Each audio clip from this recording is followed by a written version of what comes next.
Easterwood is a pastor here. He is also the director of the field office for ICE in St. Paul.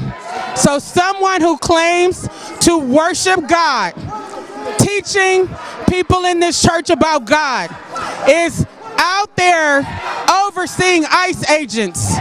Think about what we've experienced. The murder of Renee Good at the hands of ICE. A Venezuelan national shot by ICE. A 6-month-old baby who almost died as a result of ICE unleashing military-grade weapons on our community. How dare you claim to be a pastor of God and you are involved in evil in our community? Do you think Jesus would be understanding? We're about worship. These folks. We're about spreading the love of Jesus in But these did you try to cities. talk to them? No church had gathered for worship, which we do every Sunday, and we were interrupted by this group of protesters. Yeah. We asked them to leave, and they obviously have not left.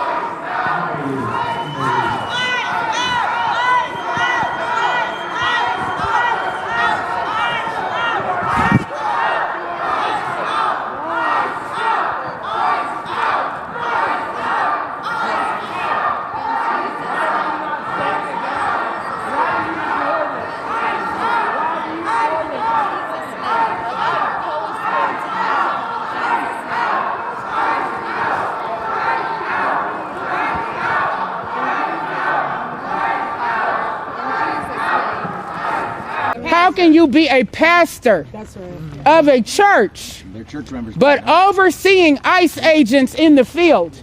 So if you Google City's Church, you will see David Easterwood's name there.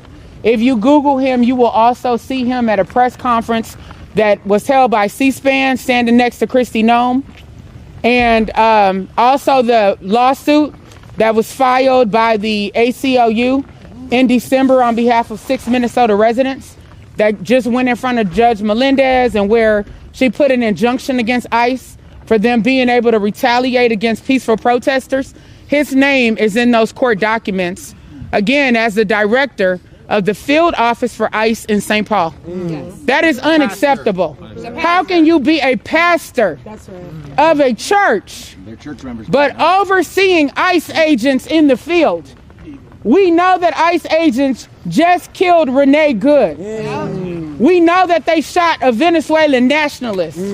We know that they almost killed a 6-month-old baby in North Minneapolis, as well as terrorized their whole family of 6.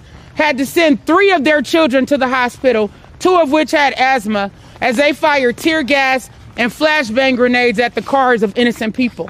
We know that they dragged people out of their cars, out of their homes. They dragged pregnant women. They beaten and attacked immigrants and U.S. citizens. So how dare somebody claim to be a pastor while overseeing evil? Absolutely not. False prophet. Absolutely not. False prophet. Now you guys heard that pastor pray. Dear Lord, please chasten us to get our house in order. That was the perfect prayer for such a time as this. Because that's what we came to do. Get your house in order. Don't pretend to be a church while harboring evil. Unacceptable. In addition to being a lawyer, I am also an ordained reverend. So I know what the word says. And I know right from wrong. That's right. Jesus, who they claim to worship, went into the so-called houses of God. He flipped over tables. That's right. Because he said, this is not my Father's house. I don't care what you pretend. Right. So that's what we did today. We flipped over a table for truth, justice, and righteousness. Amen. Period. What do you think of this? I mean, this is unacceptable. It's shameful. It's shameful to interrupt a public gathering of Christians in worship. But there were folks who will say, I have to take care of my flock. okay, but listen, we live in there's a constitution in the First Amendment to freedom of speech and freedom to assemble and protest. we're here to worship. We're here to worship Jesus because that's the hope of these cities.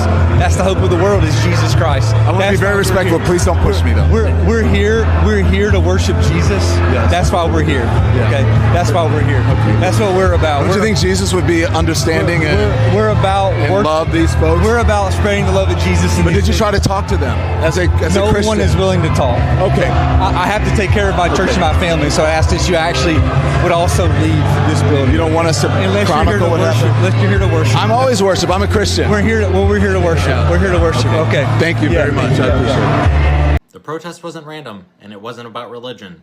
Protesters disrupted the Sunday service at City's Church because one of the church's senior leaders, David Easterwood, is not just a pastor, he is also the acting field office director for ICE in St. Paul, meaning he oversees immigration enforcement operations in that region. That includes the very ICE raids and operations currently unfolding across Minnesota under Operation Metro Surge. So in protesters' view, this wasn't interrupting a neutral house of worship, it was confronting a top ICE official who also holds religious authority during a moment when ICE actions in Minnesota have resulted in the fatal shooting of Renee Nicole Good, multiple ICE-involved shootings, mass arrests, allegations of civil rights violations. The protesters entered the service chanting "ICE out" and "hands up, don't shoot" to draw attention to what they see as a conflict between preaching morality on a Sunday and overseeing aggressive enforcement the rest of the week. Supporters of the protest argue Easterwood is a public official exercising state power. Churches are not exempt from accountability when leadership is directly involved in law enforcement operations. The disruption was meant to confront power, not attack faith. So the real issue isn't protesters randomly stormed a church, it's this. Can a top ICE official simultaneously lead immigration raids and a congregation, and expect those roles not to collide? That's why the service was disrupted. So Nikema Armstrong and the Racial Justice Network in Minnesota just had an action today inside of a church because they uncovered that the pastor of City's Church, David Easterwood, is a regional director for ICE. They got the information, did not broadcast it everywhere, and they popped up on this church during service. Now, it doesn't surprise me hearing that Dave Easterwood is a pastor at a church and that he's also a regional director for ICE, because we know that the KKK was also judges, police officers, hell, the damn milkman. Now, I personally believe that everything is connected. And if y'all remember, in December, 1,000 evangelical pastors went to Isn't Real. I need to remind everyone, when it comes to that place, wherever there is smoke, there's a fire. So shout out to Nikema Armstrong and the Racial Justice Network, because ultimately it's not the government, but community members and community organizations that are boots on the ground that actually keep everyone safe. And in this time where we have all of these ICE agents running rampant in the streets, but people act like they don't know who they are, it is very refreshing to see them getting exposed. On MLK Day, Nicki Minaj and other conservative voices are calling for the arrest of journalist Don Lemon. And why?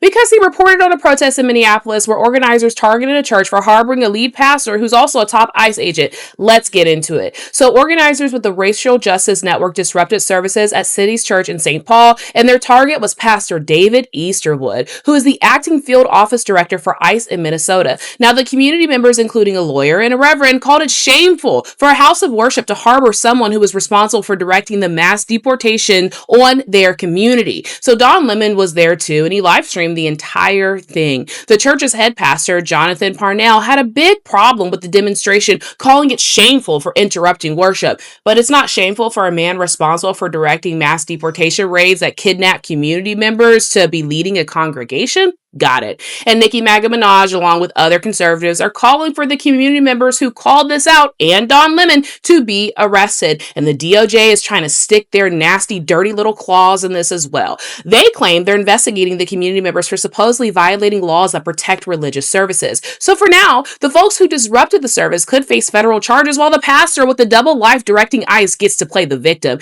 Ain't no hate like Christian love. How can you be an ICE agent and a pastor at the same time? I don't know why I don't see nobody else talking about this, but there's another white-owned church with a large immigrant congregation in Brooklyn Park, Minnesota. It's called Living Word Christian Center. And during a time when people were out protesting the mistreatment of children in ICE facilities, this church thought it would be a good idea to take $35,000 of those tithes and offerings from their immigrant congregation and donate it to police to quell these protests.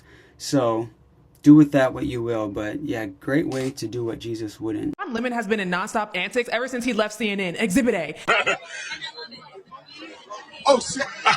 And now he's going viral again. So an attorney for Wigs R Us says they're looking at bringing criminal charges against Don Lemon. Don, do you have your lawyer ready? Over the weekend, Don Lemon was in Minneapolis, doing boots on the ground coverage, interviewing protesters. And during the stream, they said they're about to pull up into a church and interrupt worship because the pastor was allegedly one of the HBICs at the Frozen Water Agency. So they pulled up to the church. The administration says that Don knew what was about to happen because he interviewed the protesters beforehand and he still went in as they went in. And so they're saying that he was a part of the conspiracy, knew about the conspiracy, and furthered the conspiracy. And so they're about to press charges because it's illegal to intentionally interfere with people exercising their right to worship. The other side of that is, look, was Don participating or was he just documenting and being a journalist? We disrupt business as usual. So right now it's kind of mayhem.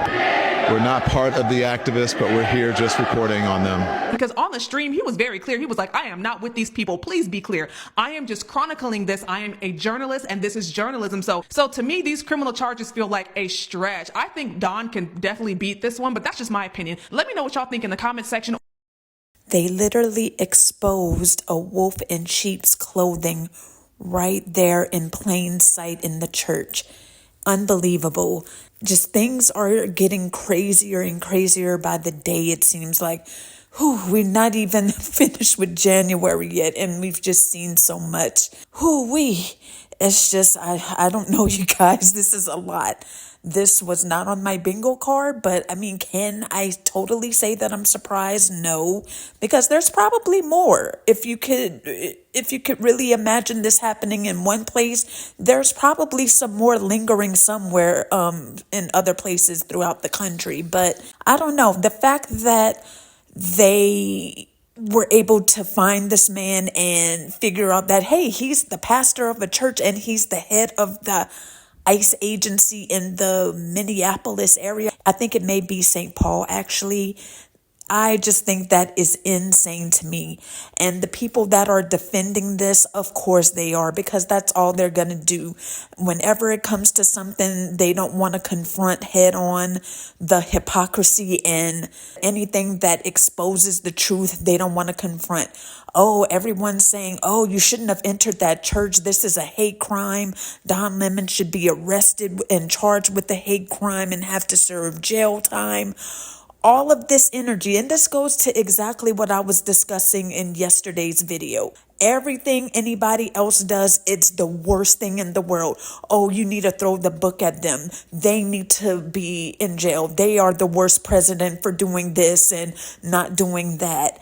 But anytime it goes to exposing the reality of what we have in these certain situations, and it has to tie to Trump, or it leads back to Trump in any way, they want to throw rocks but hide their hands. Now, honestly, do I wish they could have at least just stayed outside? Yes.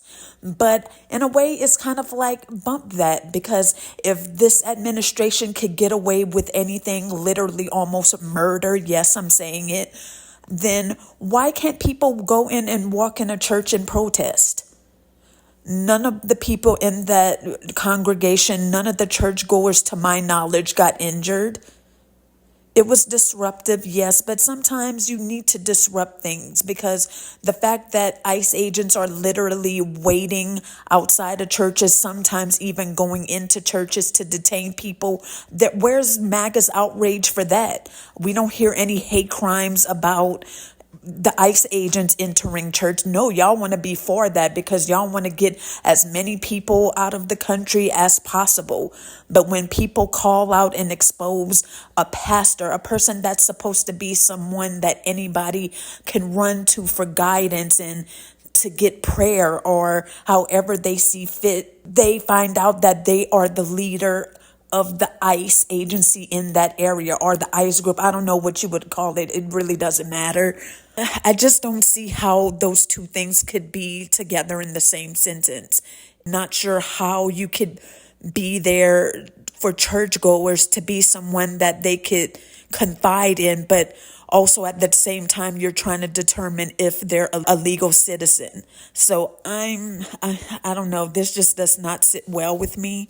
Of course, it's like, who's gonna, like, ICE certainly isn't going to vet people to see if they're pastors and whatnot. They want as much people to come through and be an ICE agent as much as they can, and they're accepting literally anybody. So this isn't surprising to me, but to me, again, the hypocrisy is just hilarious. It's like, you're okay with the ICE agents being on church premises and going in to detain people, but let one group of protesters interrupt a mass to call out and expose how dangerous the fact is that an ICE agent is literally in the midst of a church. And Nicki Minaj definitely had to come through and say something. And this is another thing. I'm not going to talk about her too much, but all of her fans out there, all the barbs that are still supporting her, if you are gay or bisexual, this is what she's thinking of you. She's just directing it towards a particular person because she's upset. But think about it. That's probably what she thinks of you guys behind the scenes. She's letting it slowly and slowly come out, but she knows she's going to have the delusional people that's going to still support her. And she has no right to really say anything, because I should have included it in here, but Don Lemon came for her. She has no room to talk about anybody having a pedophile brother and a sex offender husband. Nowhere to talk. And she's going off on coke rages and coke benders. She has nowhere to talk about this happening in a Christian church and why it wasn't happening in a mosque or wherever. Girl, please. But anyway, like I said, is that the only bad thing about this is that the administration is on ICE's side, so they can definitely try to charge the people who are a part of this protest and Don Lemon and charge them for whatever. They can indeed try to go to the fullest extent of the law.